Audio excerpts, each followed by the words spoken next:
बोलिए श्री गुरु महाराज की जय। एक मिनट जी, ये जो शब्द है तुम शरणाई आया ठाकुर, तुम शरणाई आया, आए नहीं है मतलब वहाँ पे ना, इसके साथ बोलना, तुम शरणाई आया ठाकुर, तुम शरणाई आया। बोलिए श्री गुरु महाराज की जय। महाराज की जय।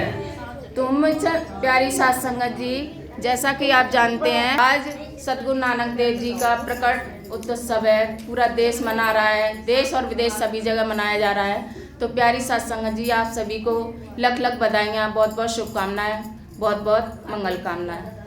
आज सतगुरु नानक देव जी का मैं एक शब्द गाऊंगी, बड़े ही ध्यान से सुनेंगे, बड़े प्यार से।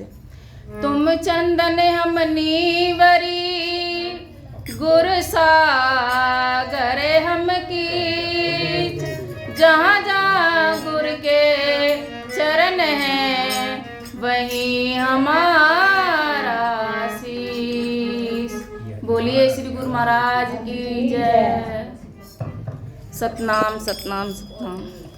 तुम ठाकुर तुम पर अरदास,